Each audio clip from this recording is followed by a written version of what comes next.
Tem uma dor que muitas mulheres sentem, mas nem sempre conseguem explicar. Uma sensação constante de cansaço emocional, de estar sempre em alerta, de engolir situações, de se calar, de se adaptar o tempo todo. E muitas vezes isso é chamado de ansiedade, ou só de estresse, ou simplesmente é só mais uma fase. Mas por trás disso pode existir algo muito mais profundo.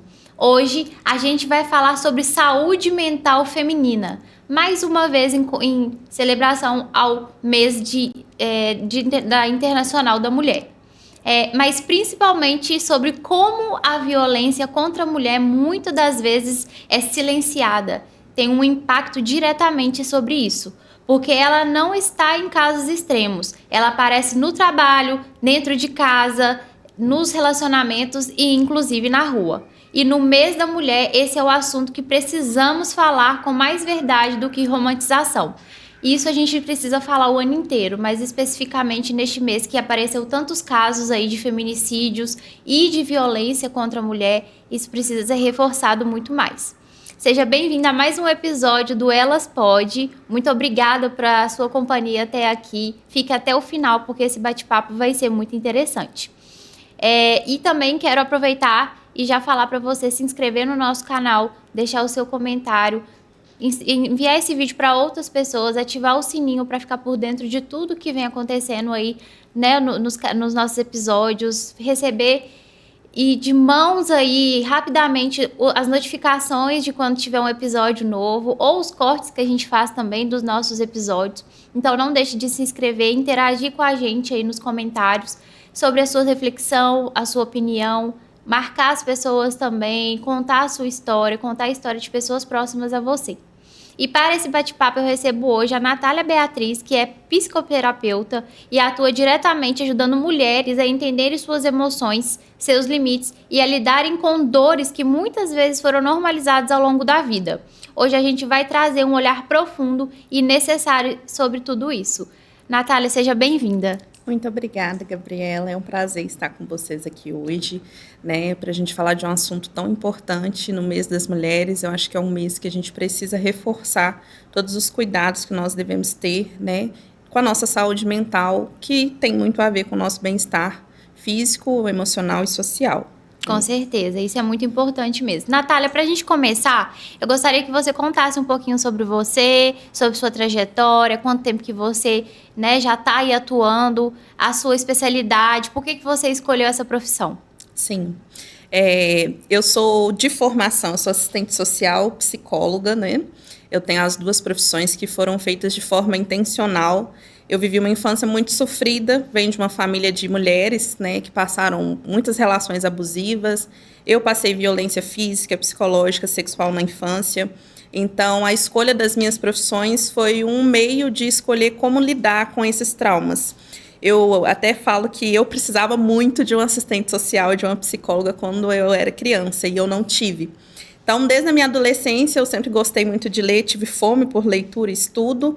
Então, eu comecei a ler sobre as áreas, entender sobre direitos, sobre essa questão da saúde mental, da importância, né, da assistência dos direitos, que a gente precisa ter uma vida digna, e também dessa questão psicológica, né, das doenças mentais que tinham na minha família e a gente não compreendia.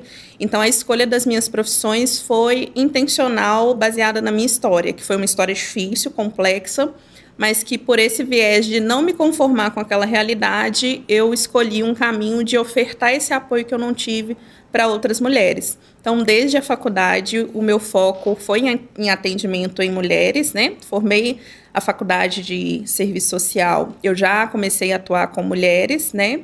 Eu tenho formação de psicanálise também, então, antes de formar psicologia, eu já atendia mulheres. E aí, nesse percurso da assistência social e da psicologia, tem um total de 9 anos que eu atuo com mulheres. Então, já atuei com mulheres vulnerabilizadas, né, moradoras em situações de rua, né, já atuei em presídios, no consultório, já atuei na saúde mental, que são os centros, né, que a gente tem de cuidado com a saúde mental pública.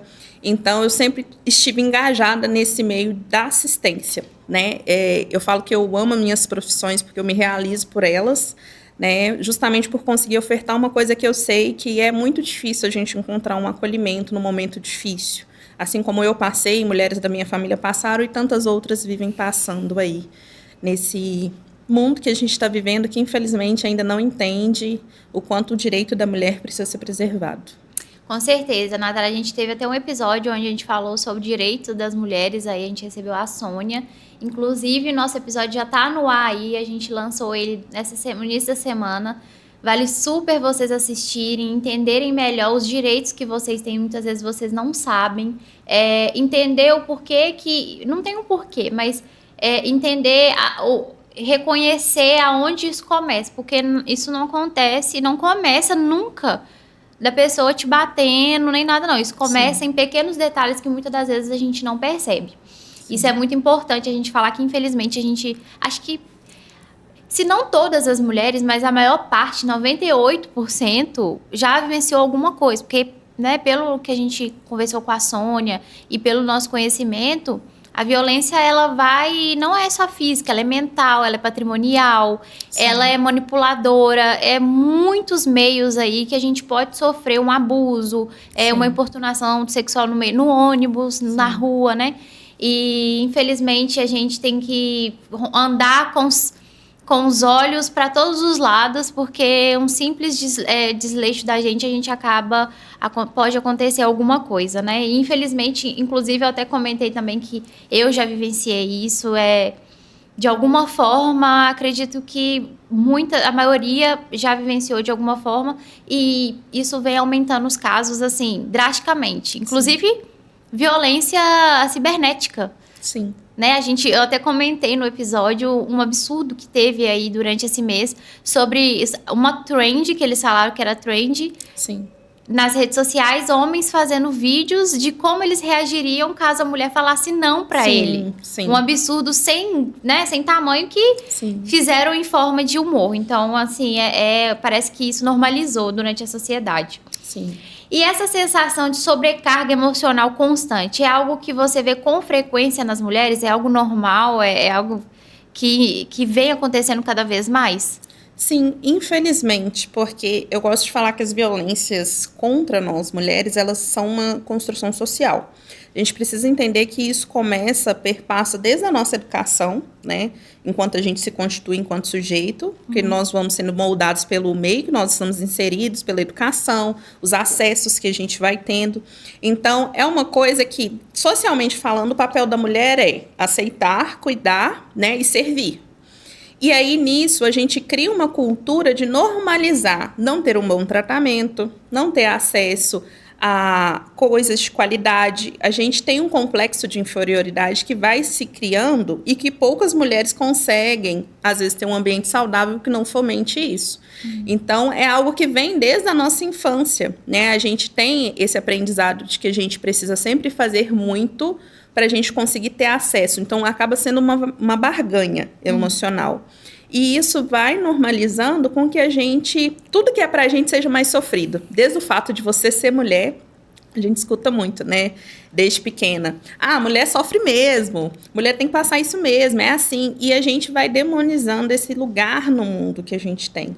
E com isso a gente vai também deixando que microviolências vão acontecendo, que a gente até então nem sabe que é. A gente só vai realmente pensar sobre isso quando você conversa com outra mulher, quando você vê uma matéria. Hoje em dia a gente tem muito acesso, né, a esse assunto, mas antigamente não se tinha, né? Então era naturalizado a mulher passar como a louca, né, a surtada, a que tem um temperamento difícil e por isso precisa ser maltratada. Infelizmente, é essa cultura que a gente tem, né? Que vem muito dessa questão do machismo, inclusive, né? Que o homem é o centro de tudo e as mulheres têm que estar ali para poder ceder sempre, né? Então, infelizmente, é algo que, na nossa geração, por exemplo, a gente já tem um despertar sobre isso. mas de mulheres mais velhas, né, que vieram de outras culturas ou que não viveram, né, em cidades, a gente ainda vê muito isso, né, mesmo mulheres dessa geração. Então, é algo que está enraizado justamente nisso, né, nessa construção social. E quais são os sinais que você acha que são os primeiros, assim, que a gente pode notar? Essa questão da sobrecarga, por exemplo, que a mulher tem que dar conta de casa, de filho, do marido, às vezes tem que trabalhar fora e tudo mais. Isso é uma forma de violência? Sim, desde que não haja ali uma divisão de tarefas, de que não haja ali um espaço para essa mulher existir. Porque uma coisa que eu gosto muito de pensar é que nós, mulheres, naturalizamos que nós damos conta de tudo. Ainda tem até aquela frase assim, eu faço 2, 3 coisas ao mesmo tempo, tá tudo bem. O tá tudo bem é até a gente entrar em colapso. Sim. Né? A gente vai naturalizando ali.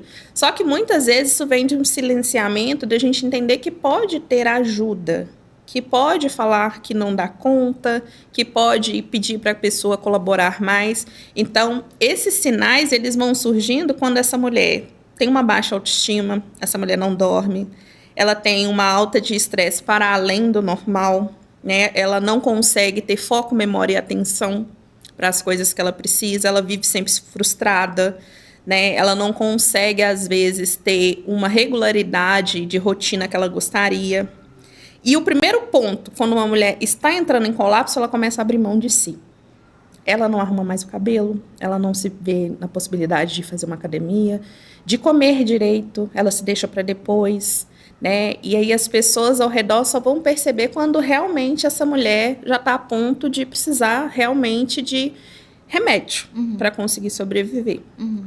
E eu já vi muitos casos também de homens que quer, não sei se é diminuir, mas de certa forma se esconder, fazer com que a mulher se esconda atrás dele.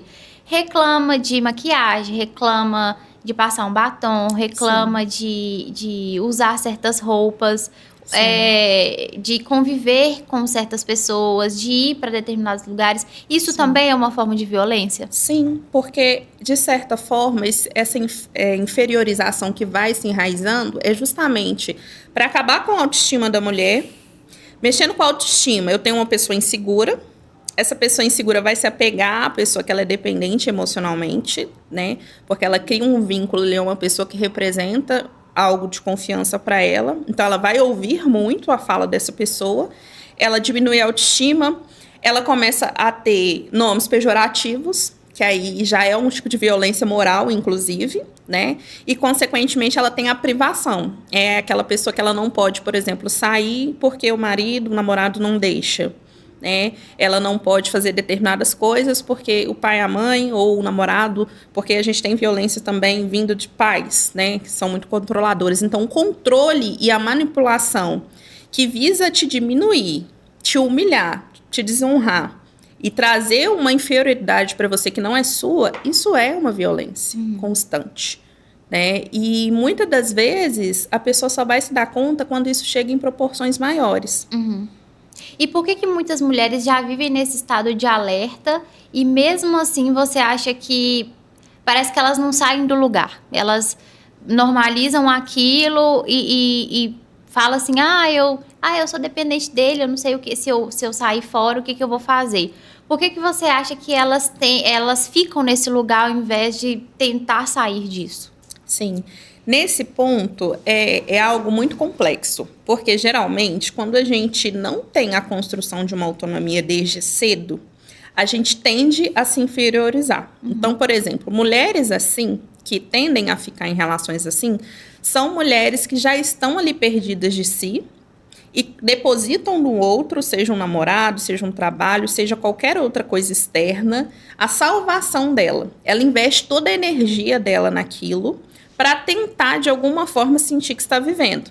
Então, quando surge algo que ela precisa sair, seja do trabalho ou desse relacionamento, ela não consegue ver uma vida fora daquilo, porque ela construiu a vida dela pautada em cima daquilo ali. É como se eu entregasse tudo que eu tenho e se eu precisasse sair dali, eu não tenho nada. É como se eu começasse do zero novamente. E, geralmente, isso vem de um contexto traumático. E aí, quando eu falo traumático, eu gosto sempre de pontuar que trauma não é somente as coisas ruins. É um momento marcante da sua vida, que ficou ali marcado no seu psicológico. E o nosso cérebro ele vai agir por associação em muitos momentos. Então, quando eu preciso me relacionar, se eu já venho de uma dinâmica de relacionamentos onde eu não pude existir, a tendência é que eu supervalorize o outro e me inferiorize. E aí, geralmente, eu me relaciono com pessoas que vão reforçar esse lugar de inferioridade. E aí, quando essa mulher precisa sair disso, para que ela consiga sair, ela precisa primeiro construir um repertório diferente desse que ela já tem, para que ela realmente consiga sair. E pedir ajuda é algo muito difícil, porque geralmente a gente já é criticada pelas pessoas ao redor, né, por outras mulheres, infelizmente. Né? É muito comum, por exemplo, violência doméstica, a mulher ouvir das mulheres da própria família que casamento é assim mesmo. Né? Ouvir do trabalho, você não pode sair porque você precisa desse emprego. Sua carreira vai ser destruída. Então, tem muitas mulheres que vão suportando o insuportável até colapsarem. E aí entrar num caso de depressão, ansiedade e outras coisas mais. Isso. Eu costumo dizer que assim, a ansiedade, ela é uma pontinha do iceberg. Porque a gente tem sintomas ansiosos na depressão, a gente vai ter sintomas ansiosos em outros tipos de transtornos e, geralmente, a gente vai ali desenvolvendo um grau maior de ansiedade que vai levando a gente para o que eu costumo falar, a escadinha do... Cada vez você está lá no fundo do poço. Sim. Começa com uma ansiedade ali no dia a dia, você tenta manejar, você fala assim, não, é porque foi um dia agitado, foi uma semana agitada, né? Aí, quando você percebe, você tá com palpitação no peito, você tá se sentindo afobada, angustiada, não consegue fazer suas coisas, não consegue cuidar do seu filho, né? Perde a paciência, começa a chorar pelos cantos. E aí, isso já é um indicativo que a sua saúde mental já não está a mesma coisa. E a gente fica esperando piorar para buscar ajuda, né? Então, quando uma mulher ela chega no consultório para falar de si, que ela vai cair a ficha que o caso dela, os sintomas que ela está sentindo, é uma linguagem do corpo, de que ele já não aguenta mais. E ainda assim, tem uma resistência de olhar para isso como um sinal de precisar se cuidar. Porque é aquela fala, eu não posso parar, porque se eu parar, quem sustenta a minha casa emocionalmente sou eu. Eu não posso deixar de trabalhar porque eu dependo do dinheiro, o pai do meu filho não me ajuda. Eu não posso parar porque pai, mãe, irmão dependem de mim. E essa mulher vai sustentando o ambiente todo. Né? Ela coloca nas costas a responsabilidade de tudo e todos. Mas e quem cuida dessa mulher, dificilmente a gente consegue encontrar alguém que oferte apoio. Isso aí praticamente não tem. Isso. E é aí que entra a procura pelo seu trabalho, né? Porque não tem aonde recorrer, às vezes passou por tudo isso e amigos se afastaram, ou ela se afastou de amigos, família e tudo mais. Sim. Então, é por isso até a importância de pessoas próximas perceberem a situação ali por si só. É igual eu até comentei no outro episódio, que eles falam que briga de marido e mulher não se mete a colher. Se mete sim. Né? Se mete assim, e não só em casos de violência física. Se mete quando você tenta alertar aquela pessoa ali. É claro que a pessoa ela precisa querer ser ajudada, né? Sim. Mas muitas das vezes a gente nem enxerga isso naquele momento, porque a gente só vai perceber isso muito tempo depois. Eu vivenciei isso, eu passei por um relacionamento abusivo durante muitos anos, na minha adolescência, e isso me causou traumas, que eu faço tratamento de TAG até hoje, de depressão e tudo mais. Tomo remédio por conta disso, e eu só fui perceber que pessoas me alertavam e eu ignorava, e que realmente aquilo ali era uma violência muito tempo depois. Depois de adulta que eu fui entender. Então, isso também é muito complicado. E quando a gente fala sobre violência, o que vai além da agressão física? Quais são os sinais que alguns pontos no dia a dia ali, dentro do relacionamento, dentro do trabalho, ou, né, que a gente passa ali no dia a dia, que podem ser pequenos sinais que as pessoas, às vezes, de casa não sabem ou não notam, porque vivem no automático, mas que isso é uma violência. Sim. A violência, geralmente a gente pensa, né, que violência física e psicológica, hoje a gente se fala mais disso, né? Mas a gente tem a violência física, psicológica, que também hoje é tipificado como crime, né? A gente tem a violência moral, que é justamente quando a pessoa te insulta, te calúnia, difama, né? Isso também é um tipo de violência. A gente tem a violência patrimonial, que é um exemplo clássico que a gente não reconhece. Por exemplo, a mulher está numa relação onde o dinheiro dela é da casa e o dinheiro do marido é dele. Se essa mulher não dá conta do dinheiro dela de cumprir com as obrigações dela, ela é punida. E aí cria-se ali um enredo de manipulação. Então, a violência patrimonial é quando furtam o direito de você definir como você vai gastar o seu dinheiro. O seu dinheiro é sempre de todos e não somente seu, ou não tem o seu consentimento para ser também do todo, né? A gente tem a violência sexual também, né? Que vai entrar desde da importunação sexual até o ato sexual consumado. Então, o assédio entra na violência sexual também, né? E a gente vai vivendo também violências que são no trabalho. As violências no trabalho, geralmente, elas também são muito silenciadas, porque o assédio moral que vai acontecendo no trabalho, geralmente, ele é uma cultura institucionalizada. Então, é aquele chefe que é muito autoritário, que te chama atenção na frente de todo mundo, que expõe os problemas que você tem no seu cargo, que te manipula, que você só vai conseguir ter uma efetivação de um cargo maior se você fizer as coisas do jeito dele. Então, é aquela pessoa que ela vai buscar ali te humilhar em público, né, te inferiorizar e, de certa forma, exercer um poder sobre você. Então, as violências silenciosas, a gente precisa estar atento a como o tratar do outro faz a gente se sentir.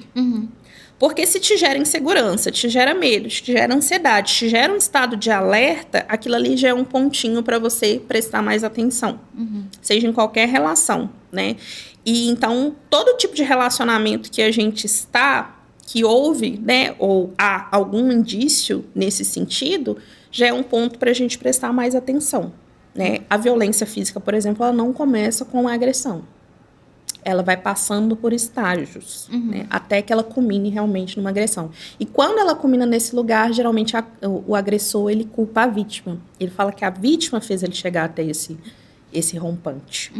E tenta passar pano, te presenteando, falando que isso nunca mais vai acontecer, mas vai voltar a acontecer com certeza, né? Sim. Isso aí é um fato. E um ponto importante a se pensar, principalmente para a violência em relacionamento, é que existem ciclos.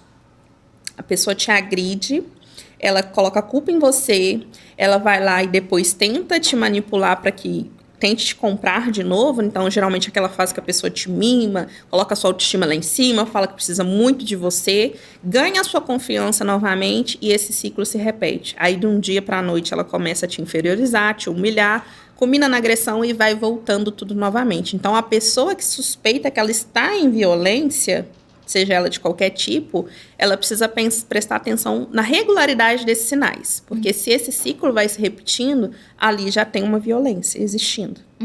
Né? E isso pode se acompanhar, se sustentar também. Aliás, isso pode dar continuidade até mesmo numa coisa que eu ouço muito também, é que porque você é casada, você tem que ter relacionamento a hora que eu quiser.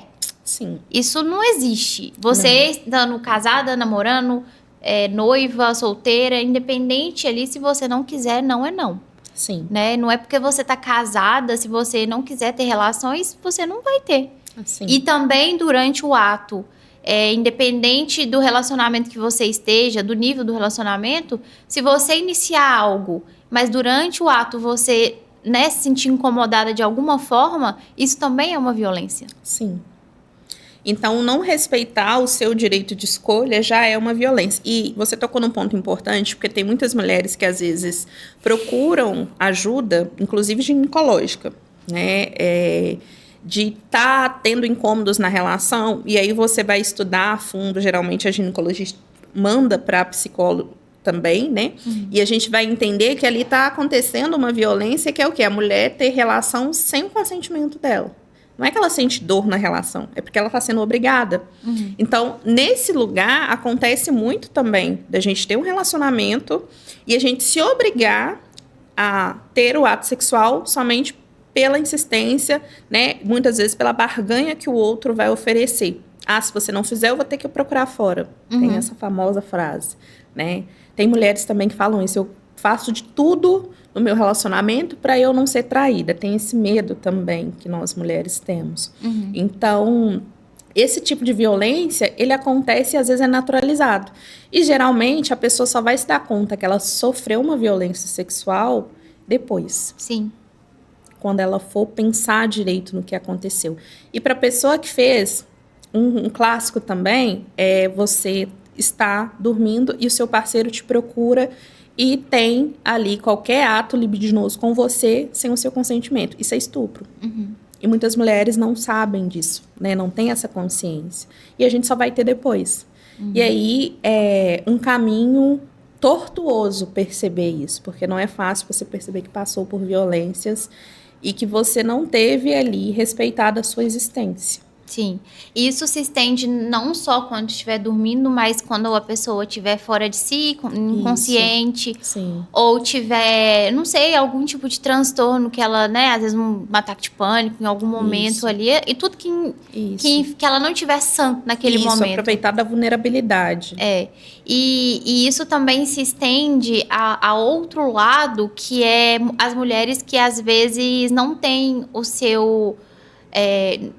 engravida e não tem o seu período ali, né, após gravidez, respeitado, né? Que a gente sabe que seja parto normal ou seja cesárea, independente do que seja, a gente tem um cuidado, né? Sim. Foi uma cirurgia. Sim. E foi uma das cirurgias, inclusive, que é uma das que mais doem no mundo, né? Uma das piores dores do mundo. Então, naquele momento, homens, às vezes, não sabem respeitar o resguardo de 30, 45 dias que os médicos passam. Tem a violência, inclusive, se não o mais absurdo, para mim, é um dos mais, quando a pessoa, ela tá... não me recordo o nome, mas quando a mulher tá, inclusive, no hospital... Sim. E tem um abuso sexual ali de médicos, Sim. né? De enfermeiros... enfim, até cadáver, meu Deus. Até cadáver eles têm feito abuso sexual, nem na hora de descansar em paz a pessoa não tem paz. Se estendeu para vários caminhos diferentes. Sim. Né? E é importante a gente pensar que o abusador, né, infelizmente, a gente tem uma cultura de, geralmente, quando a vítima fala que sofreu algo, a gente duvida. Ah, mas será que foi isso mesmo? Socialmente, a gente tem essa cultura de duvidar da vítima. E isso é algo que a gente precisa pensar. Abusadores, eles são abusadores. Não tem justificativa de diagnóstico ou personalidade, nada justifica isso. Porque muitas das vezes as pessoas ao redor tentam normalizar, fez isso por conta de X, Y, Z. E não. Né, um abusador, ele tem que ser caracterizado como um criminoso. Né? E a gente precisa entender isso, porque senão, até na hora de denunciar, a gente fica com receio de ser desqualificada na denúncia que a gente faz. Da exposição que a gente vai ter. Né? Mas a gente precisa entender que se não tivermos esse respeito dos outros, que ao menos a gente possa fazer isso por nós. Se respeitar. Isso. E esse cuidado que a gente não teve, é nosso dever conseguir buscar apoio para nos ofertar. Isso é importante mesmo. Sim. Bom, e você de casa tem se identificado com alguma coisa que a gente está conversando aqui até o momento? Você conhece algum caso, né, de amigo, família? Deixe seu comentário aqui pra gente. A sua opinião, né, sobre os casos que têm acontecido fora, a conversa que a gente tem trazido aqui. Se você já sofreu algum tipo de violência em casa, no trabalho, na família, ou qualquer coisa do tipo, deixa aí pra gente a sua experiência, ou o relato mesmo que seja importante para agregar. Também, se você tiver dúvidas, questionamentos, deixe seu comentário que a Natália vai estar respondendo também quaisquer dúvidas que sejam. Também quero lembrar vocês de nos acompanhar nas redes sociais, no Elas Podcast, no Instagram. Também no Spotify, a gente também agora já está no Spotify. acompanhar o Otala Comunicação no Instagram e Gabi Xavier Social Media. E o YouTube aí, né, deixar seu comentário, ativar o sininho, compartilhar esse vídeo com outras pessoas e seguir o nosso canal aí também. E aproveitando, queria agradecer a nossa apoiadora mais uma vez, a Fabrícia do Artesanato Raiz, que é responsável pelas canecas que a gente faz aqui para estar presenteando as nossas convidadas. E também eu sempre estou colocando aqui no cenário algumas coisas do artesanato, né, da loja, que é uma loja que fica lá no Partage Shopping, no terceiro andar, em frente à leitura. É uma loja que faz parte, que quem faz parte são várias artesãs de Betim e região, até mesmo fora do estado. Então, é uma loja colaborativa e que tem, assim, presentes aí, Dia das Mães chegando e depois Dia dos Pais, Dia das Crianças, para todas as idades aí. Então, agradecer mais uma vez aí o apoio da Fabrícia. Bom, dando continuidade, Natália, falando agora um pouquinho sobre no ambiente de trabalho. Você acha que isso também foi, né, você citou alguns casos, né, que pode acontecer dentro do ambiente de trabalho. Você acha que essa violência ela também foi normalizada em situações do tipo assim, uma forma também de ser violência? Talvez, a mulher que está no cargo alto, você só chegou aqui porque só Deus sabe o que você fez para poder chegar aqui. Isso Sim. Não é nem só do chefe, isso é de colegas, as pessoas de fora também, às vezes duvidam da capacidade que aquela mulher tem. De às vezes estar na liderança ali, o que ela fez para chegar até ali. Então isso também é uma forma de violência, né? Sim. Só o fato de você ser mulher, você tem que provar várias vezes a sua capacidade, principalmente profissional, né? A gente tem que comprovar o tempo todo por que a gente está nesse lugar, né? Isso já é muito característico, né? Dessa falta de empatia quando a gente tem ali uma mulher. Principalmente, vamos pegar um fator clássico que acontece, meio corporativo. É muito raro você ter várias mulheres em grandes cargos. Quando você tem, essa mulher sofre uma pressão absurda para ela sair desse cargo, abandonar esse cargo. Qual que é a forma de fazer essa mulher desistir?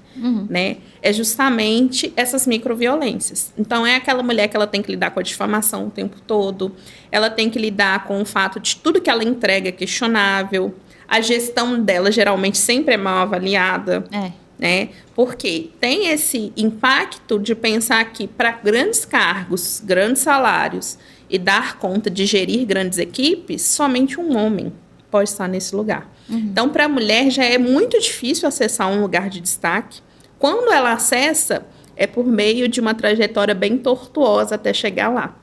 Muitas mulheres entram em colapso antes disso, acabam tendo uma troca de carreira, acabam desistindo por conta dessa pressão social que existe, né? E aí, no meio corporativo, por exemplo, como eu estou dando exemplo, não seria nem só dos homens, mas das mulheres também que estão lá.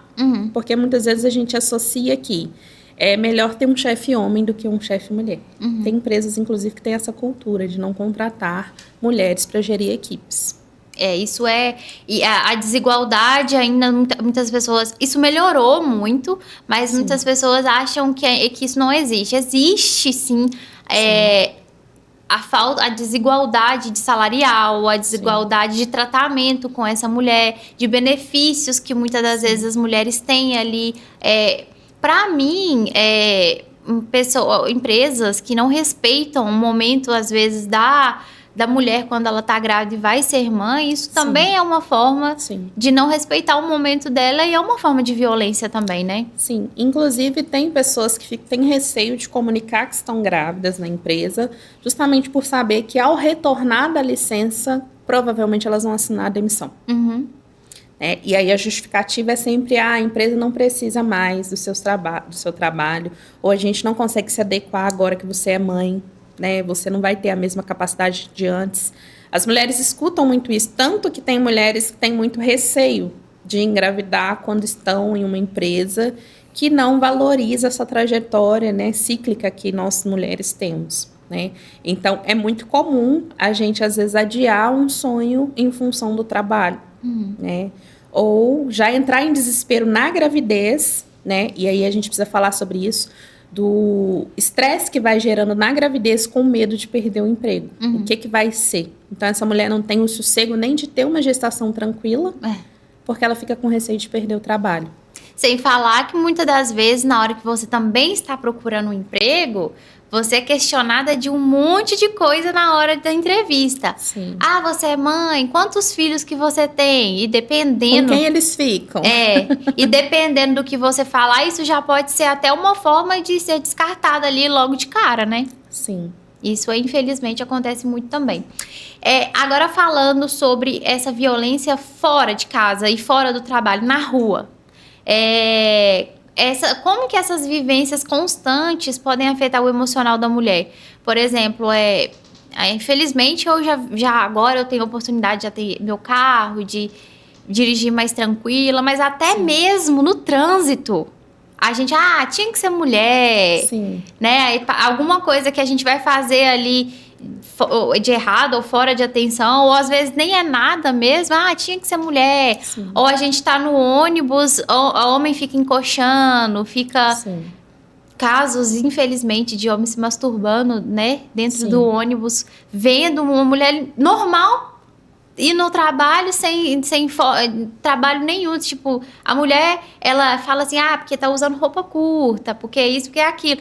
E a freira que foi abusada aí, que sofreu violência, né, agora em março, que nós tivemos o caso da freira que também sofreu violência, né? Sim. Então, assim, não tem desculpa para isso, né?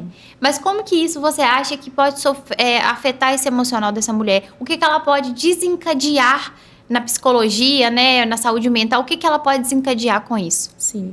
Geralmente, o sintoma mais clássico após a gente sofrer uma violência, principalmente uma violência que a gente sente essa incapacidade, por exemplo, quando você está, né, indo para o trabalho, aí você é perseguida, você é importunada. O primeiro sinal a gente gera um pânico de fazer aquela rotina ali que a gente fez há muito tempo, faz todos os dias. Então, um sintoma clássico que a gente tem é o que a gente vai chamar de transtorno do estresse pós-traumático. Então, eu fico revivendo todas as sensações que o meu corpo teve naquele momento da violência, né? E eu começo a me culpabilizar por aquilo, a buscar justificativas em mim do porquê que aquilo aconteceu. Por exemplo, né, fui importunada no ônibus, provavelmente é por tal roupa que eu usei, né, ou porque eu fiz alguma coisa que a pessoa deu a entender que eu estava dando liberdade. Geralmente, dificilmente a gente tem uma mulher que ela vai ter uma reação de tentar ali se defender, porque a gente fica tão acuada. E nós, mulheres, socialmente falando, nós estamos aí sendo enquadradas no fracasso sempre. A gente é levada para esse lugar na interpretação dos outros. Então, a gente mesmo se desencoraja de acreditar que algo aconteceu. Então, vem a ansiedade, vem o pânico. Tem pessoas que, inclusive, não vão ter só sintomas de estresse pós-traumático. Ela desenvolve realmente pânico de sair na rua, de conversar com as pessoas, de estar no meio de outras pessoas. Ela fica hipervigilante. Ela começa a desconfiar de si mesma, do que ela sente, né? E com isso a pessoa vai querendo se isolar, né? Ela vai deixando de fazer as coisas que ela gostaria de fazer e que já estavam na rotina dela para se adequar à dinâmica do trauma. Então, se tornar uma nova realidade ali que realmente que a culpa nunca... Isso é importante falar, né? A culpa nunca é da gente. Independente da roupa que a gente esteja, a gente sofre alguma coisa, algum tipo de violência e fica com medo de andar na rua. Se chega até hora da noite, fica se ligando ali, tem uma pessoa me seguindo, às vezes nem tem nada.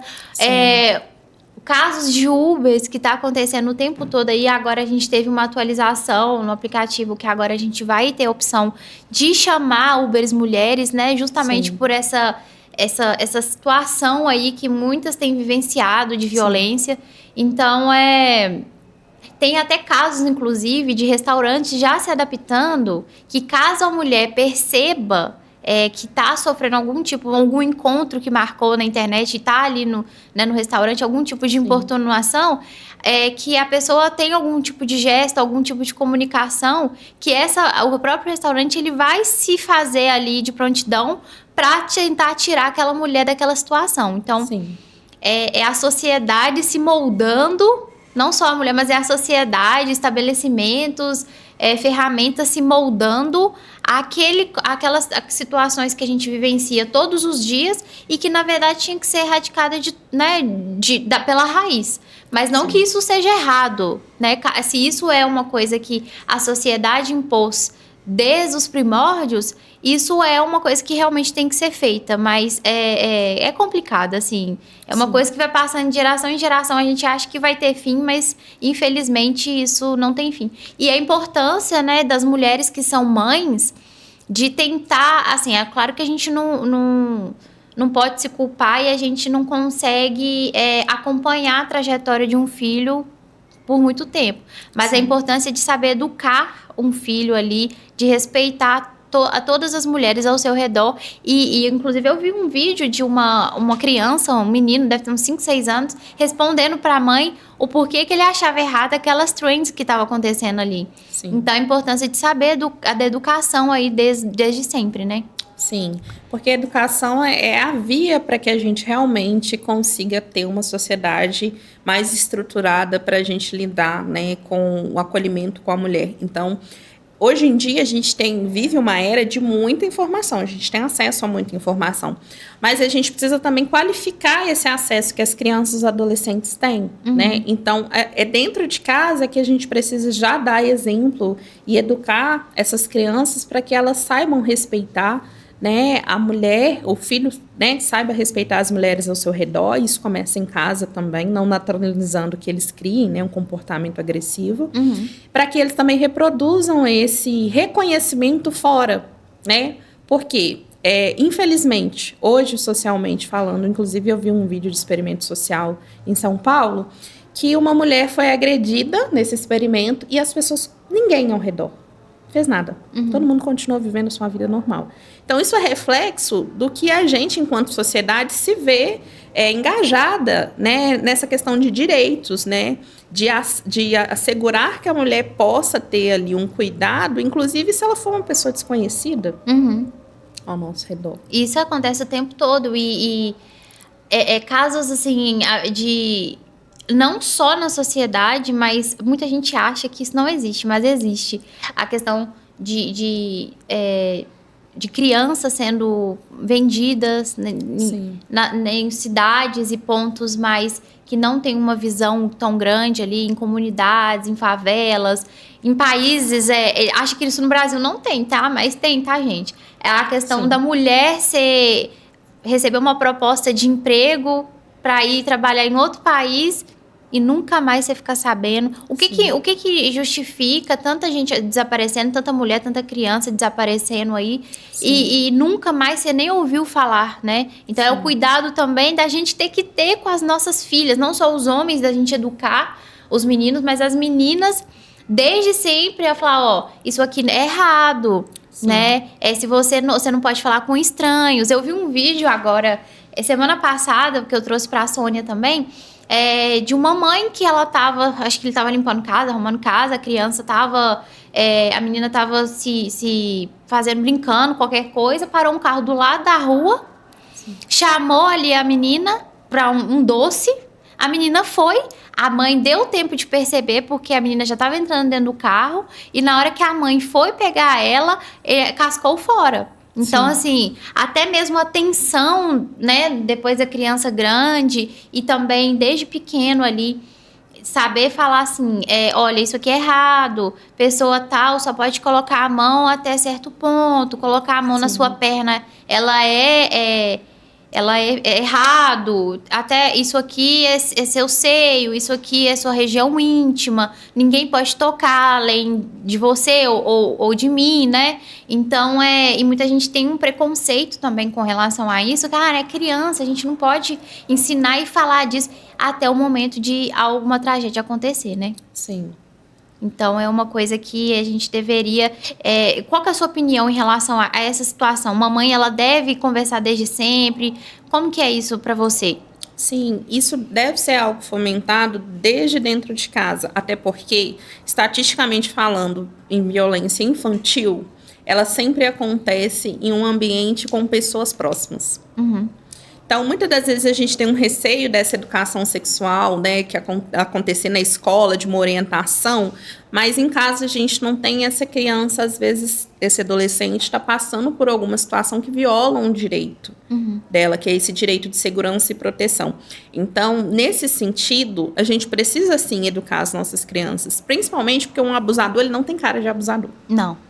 Ele é um tio, é um amigo da família, ele é um pai, um padrasto, né? Ele é um avô, que às vezes, por exemplo, é um caso de avô, por exemplo, abusou da mãe, abusa da filha, da filha da filha, e vai ali se perpetuando, e a pessoa só vai se der conta que passou um abuso quando alguém desse ciclo quebra isso e fala, não, comigo não. Então, assim, precisa de ter essa educação com nós, mulheres, de reconhecermos os tipos de abuso que podem acontecer, para que a gente eduque os nossos filhos também, né? Porque esses tipos de violência em relação à criança, elas são muito frequentes. E aí a gente precisa, né, amparar as nossas crianças. Eu falo que a infância, ela é a fase mais importante da vida. É um chão que você pisa nele o resto da vida. Se ele não for bem estabelecido, todo o restante da sua vida vai ser estremecido. Por traumas, por ansiedade, insegurança que aconteceu ali ao longo do tempo. Sim. E é incrível essa questão da gente só perceber isso muito tempo depois. Sim. Porque eu tenho memórias, assim, eu não tenho memórias... A gente só tem memórias daquilo que marcou a gente, seja Sim. boas ou ruins. Sim. E coisas que passaram pela minha cabeça recentemente foi de um tio-avô que falava para eu sentar no colo dele, sim, passava a mão, né, próximo à região, e depois de muita conversa com a minha mãe, é que eu fui saber que ele fazia a mesma coisa com ela, que é tio dela e meu tio-avô.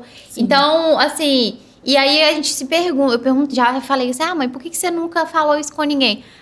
Isso passou, né, aconteceu, era da roça, ambientes que muitas vezes acontece isso no interior, e ela normalizou isso. Graças a Deus ela não teve nenhum trauma desenvolvido em relação a isso. Ou tem, mas ela guarda pra ela.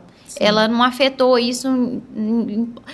Talvez tenha afetado porque, de alguma forma, dela me criar sozinha, que ela me criou sozinha, sempre tá em alerta com tudo. Tudo ao meu redor, eu sempre fui muito alerta. Ela me criou uma pessoa mais independente também, por agressão parental, que fala, né? De meu pai ser um pai ausente, foi um pai ausente, agora eu tenho mais contato com ele, de ter me criado sozinha e fazer com que eu fosse uma mulher independente, sempre alerta a todas as coisas. De criar uma confiança, ela me criou para ter uma confiança de quando eu tive a minha primeira relação, eu cheguei para contar para ela. Então, tudo que acontecia ao meu redor, eu sempre tive o livre-arbítrio de contar para ela. Então, talvez esse trauma que ela construiu para ela, um reflexo dela falar, não, com você isso não vai acontecer, isso vai ser diferente.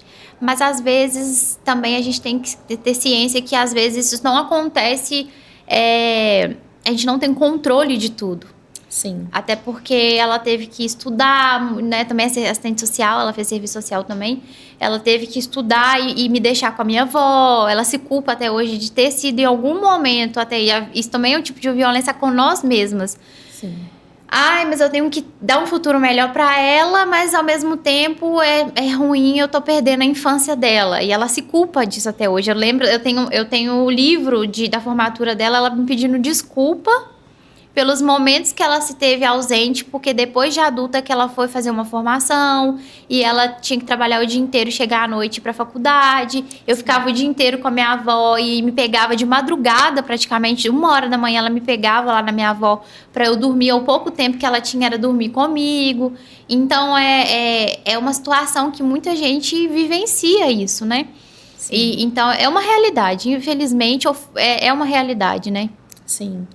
E eu gosto de pensar, Gabi, que eu trago isso muito, principalmente quando eu escuto que as pessoas vieram de uma realidade traumática. Às vezes, você aprendeu a sobreviver ao trauma de uma forma que você normalize que é daquela forma mesmo que você tem que viver.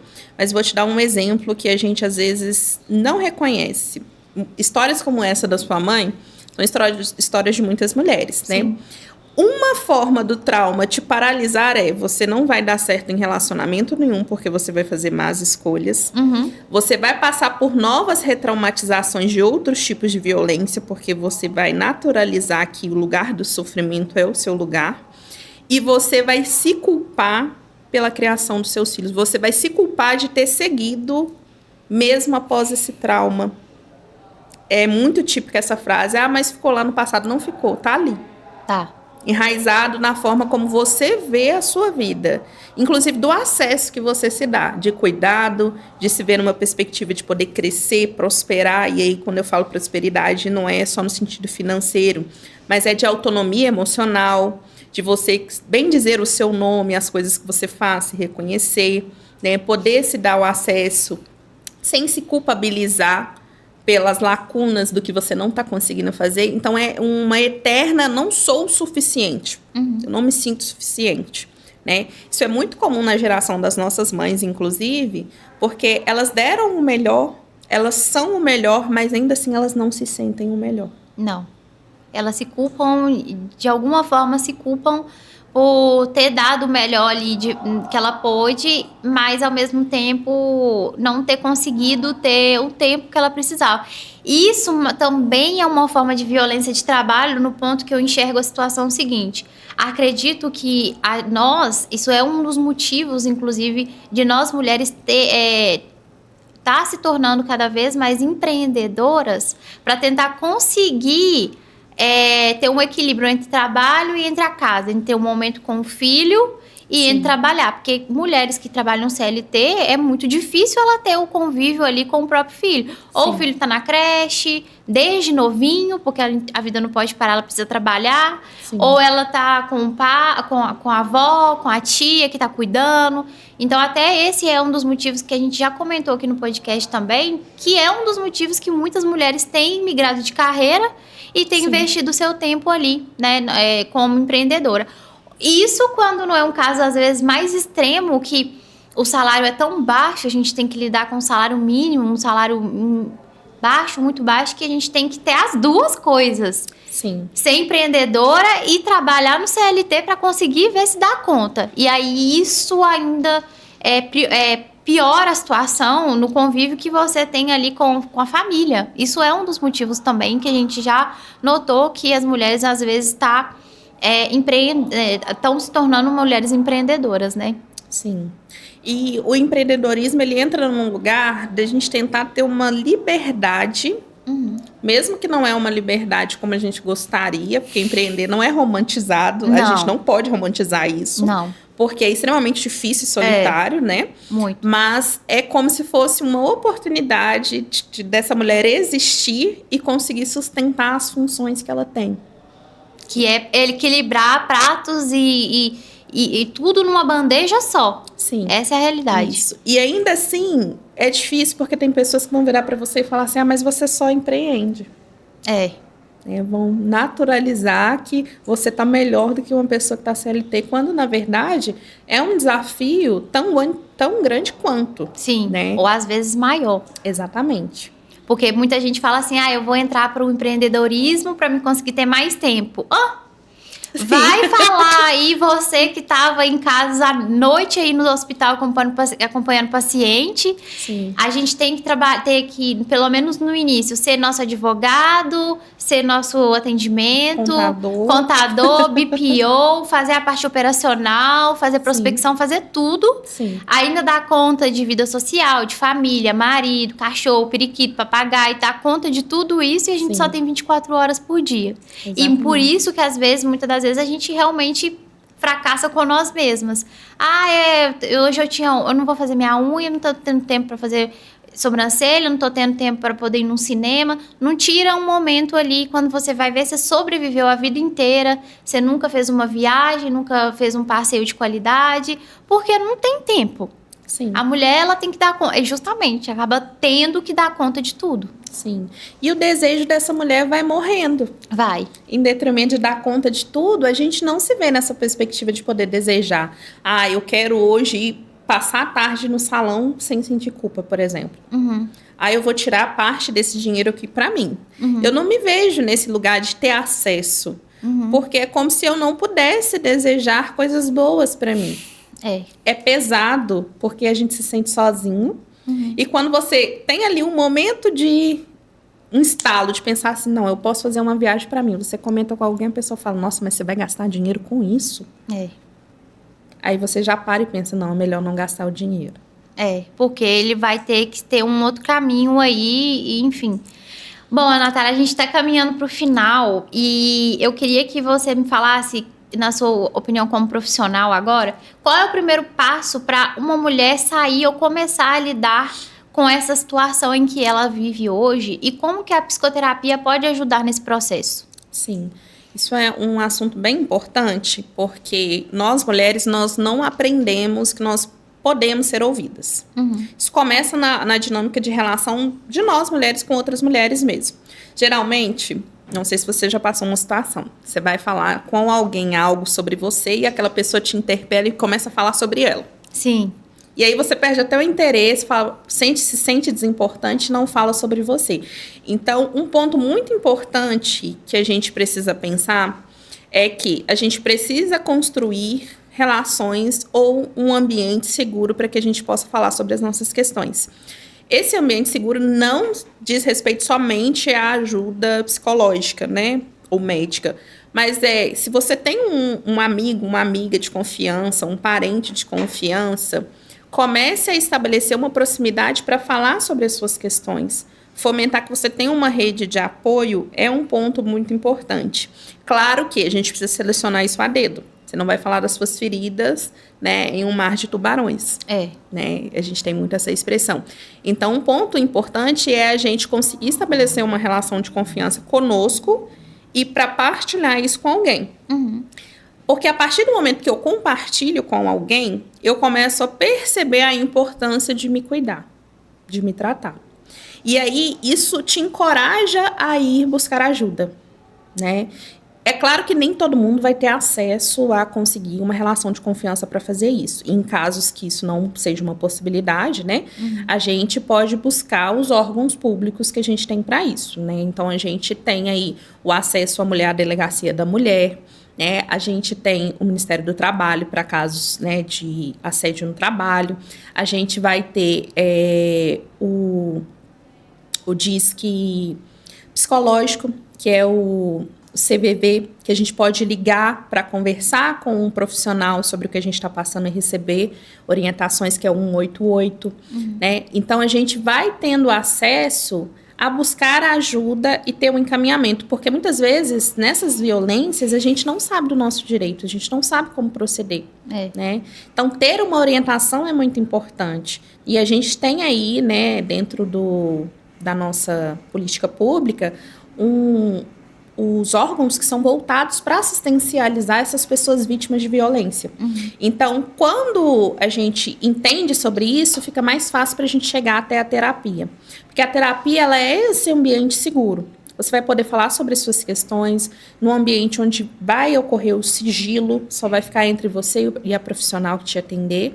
E a terapia, ela entra nesse lugar para te dar um lugar que você possa existir. Que você não precise medir palavras, que você não precise se sentir acuada para falar sobre você, que você pode falar realmente que você não está dando conta, né? Que cada palavra, cada vírgula na sua fala, cada silêncio vai ser interpretado para te ajudar realmente a construir autonomia emocional e segurança de ser você. E é por esse caminho que a gente consegue não mais passar por violências, seja ela de qualquer tipo. Né? Então, a terapia, ela entra nesse lugar de conseguir te dar um espaço no mundo e, de certa forma, de criar novos caminhos. Isso é importante, é muito importante. A saúde mental tá em dia, e mesmo com tanta coisa que Sim. tira a gente do eixo a todo tempo, né? Sim. Bom, Natália, eu queria que você deixasse uma mensagem aí para uma mulher que está vivendo isso, mas não conseguiu falar sobre, e aonde que ela pode te encontrar hoje, caso ela queira começar a conversar e fazer a terapia. Sim. Eu queria falar com todas as mulheres que estão passando sobre qualquer tipo de violência e que entendam que precisam de cuidado, que elas não têm nada de errado. Porque muitas das vezes o sentimento de inadequação, ele corrói a gente por dentro. Sim. A gente não se encoraja a pedir ajuda porque a gente acha que nós somos o problema. Então, eu quero dizer para todas essas mulheres que estão aqui nos assistindo que elas têm direito e devem ter acesso ao cuidado. E esse cuidado começa em conseguir ir até a terapia e entender como que a gente está se abandonando. O quanto que tem sido pesado se abandonar e o que é o preço, qual o preço que a gente está pagando por isso, né? Em deixando de existir esse apagamento subjetivo que a gente vai criando. Então, chegar até o consultório, né, para a terapia, é se dar o direito de ser acolhida, de ser ouvida, de ser cuidada. Porque quem cuida precisa também ser cuidado, né? Então, eu desejo que toda mulher possa ter acesso a esse lugar. Hoje eu atendo de forma online e presencial, né? Atendo presencial no centro aqui de Betim e de forma online para o Brasil todo e no mundo também, que eu atendo brasileiras que moram em outro país. E a forma de me encontrar é no meu Instagram é @psnatalia com TH Beatriz, né? Lá tem todas as informações do meu atendimento e podem também seguir o meu conteúdo, né? E eu desejo que cada mulher que nos ouviu aqui hoje possa sentir que tem direito a esse lugar de cuidado, porque Isso. Nós temos. Né? Temos e não estamos sozinhas. Né? E que é uma forma da gente que não tem quem cuida da gente, a gente ir atrás de alguém que vai ajudar a gente a se cuidar mesmo. Então, isso é muito importante mesmo.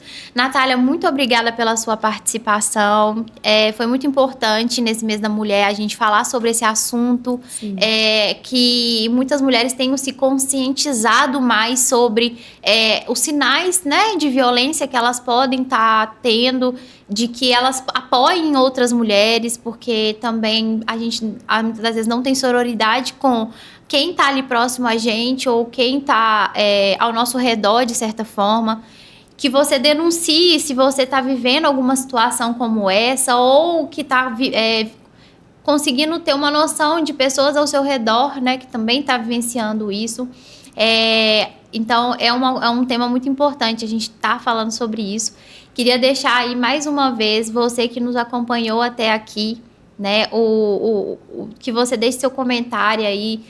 Fale o que você achou do episódio, compartilhe esse vídeo com outras mulheres, ativa o sininho, segue a gente aí, porque tem muito assunto legal no decorrer de todo o ano pra gente trazer. Seguir também a gente no Elas Podcast, seguir a gente no Otala Comunicação e Gabi Xavier Social Media, e seguir também a Natália aí nas redes sociais, acompanhar o conteúdo dela para complementar mais o que a gente está falando aqui. Natália, mais uma vez, muito obrigada pela sua participação, viu? Eu que agradeço pela oportunidade por falar de um tema tão importante. Muito obrigada por você que nos acompanhou novamente até aqui. Te vejo em breve e continue aí se conscientizando, se alertando e também alertando outras mulheres que estão ao seu redor. Um beijo e até mais.